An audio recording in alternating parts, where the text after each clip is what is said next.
This episode is sponsored by SmartVestor. Connect with an investing pro for free at RamseySolutions.com/invest. You're listening to Ramsey Everyday Millionaires, where we talk investing, retirement, building wealth, and outrageous generosity. So I want to get your take on this. I'll set you up. I've got an article in my hands. This is a CNBC article. This is written in kind of the first person, a reporter. And I'm just going to skip all over that and get to the reality here. Over half of Americans earning more than $100,000 a year are living paycheck to paycheck. This is according to a recent report by Payments and Lending Club. Earning more than $100,000 a year would put you well ahead of the median American household, which brings in $74,780. So assuming you're an individual with dependents, that salary would qualify you as upper class through three different definitions. But if we skip the whole upper class, middle class, all that, we're talking about people making over $100,000 a year that are living paycheck to paycheck. According to data from the Bureau of Labor Statistics, you'd have to earn about $129,000 today to have the same purchasing power that a salary of $100,000 had just a decade ago. So how far your dollar goes depends on cost of living. And George, we say things like cost of living, but then that just assumes it's like, well, this is just what it is. No, you determine your cost of your living. Just because you live in one region of the country or the other doesn't mean that you have no responsibility or no say in your cost of living. And you were just telling me something, which I want to cite because I think this is a great example. And you said that you were in a little, which I don't know why you do this, but that's not the point. You were in a little tiff, if you will, with someone on social media today, and the guy was giving you the business about how in the world can you say that you can live in New York City on $100,000? And your reply was? Yeah, here I always think of this Mark Twain quote. Never argue with an idiot. They will drag you down and beat you with experience. And that is what I do every time I go into the comments section. I know. And so this guy, we posted a clip from my YouTube channel, and it was about how people making $100,000 feel broke, and it's because of debt, and it's because of their lifestyle.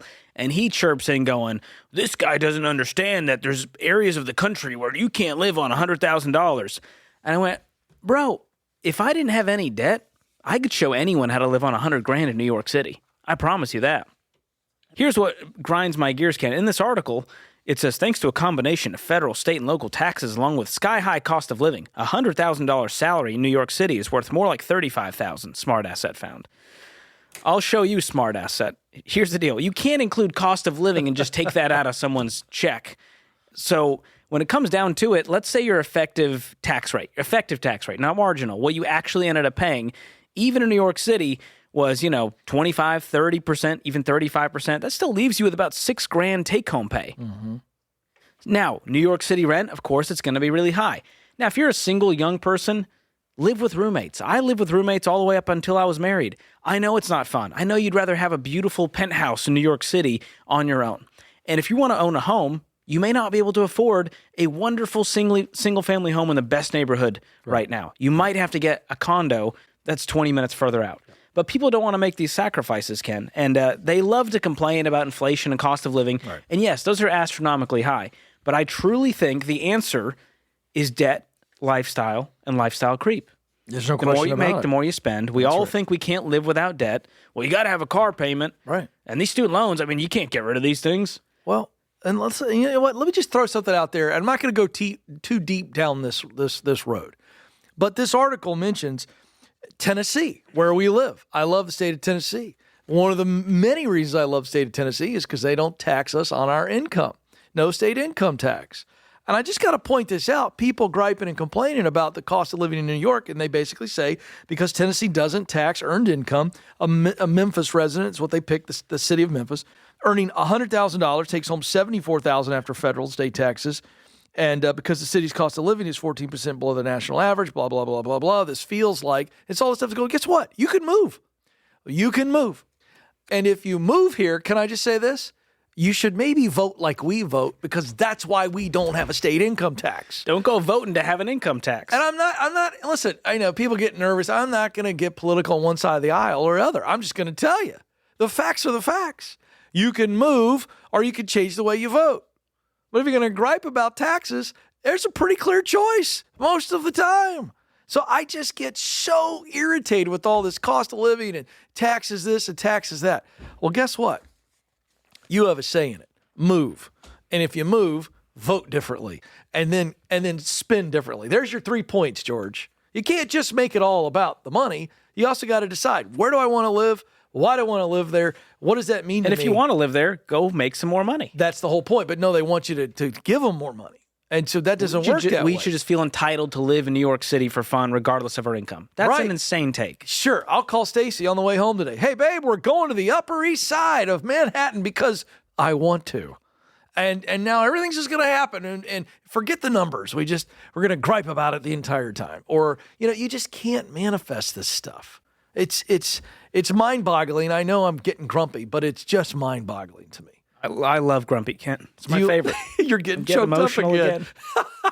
Folks, if you're just joining us, George is not emotional today. His voice is coming and going. He doesn't know when it's coming. He doesn't know when it's going. But when you talk for a living, it's just exhausting. They don't tell you that much, but we have a good time. So here's the deal.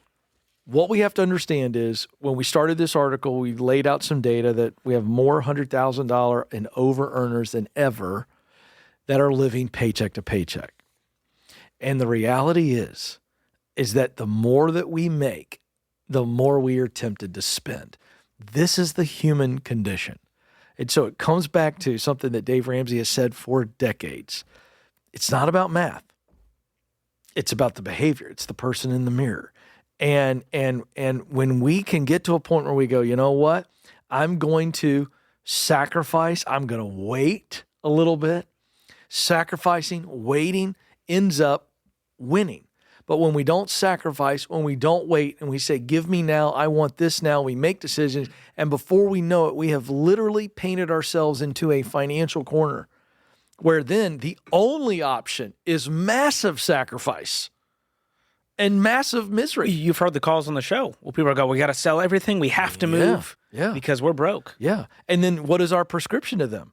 We're saying you're not going to see the inside of a restaurant for 2 years unless you work there. That's not fun. But the more we make decisions based on what we want now versus what we want long term, the more we get ourselves into trouble. And that's what's going on. It is unconscionable to me that a $100,000 earner is living paycheck to paycheck because in America, you can make changes. You can change where you live. You can change where you work. You can change how you spend. This idea that I've got to have more money and I'm griping and complaining and going, inflation, it's so high and it used to be this and I shouldn't get adjusted my income based on inflation. You're going to lose your job. No company can pay you commensurate to inflation. It is impossible. They will go out of business, you dolt. So asking for something like that is mind-numbingly stupid. Yeah. It all comes down to delayed gratification. And here's the thing. We can always look back and go, man, in the 1950s, $100,000, that would turn into $20,000. We can't keep looking at the past. Well, you'd have been broke in the 1950s, too. Yep. That's the problem. You got to look at reality and go, what can we do next, knowing what we know? What can we control? We can control where we live, how much we work, what our income is. That's in our control. Thanks for tuning in to Ramsey Everyday Millionaires. To learn more about how to plan for retirement, visit RamseySolutions.com/retire or click the link in the show notes. Ramsey Solutions is a paid non-client promoter of participating pros. Learn more at RamseySolutions.com/SmartVestor.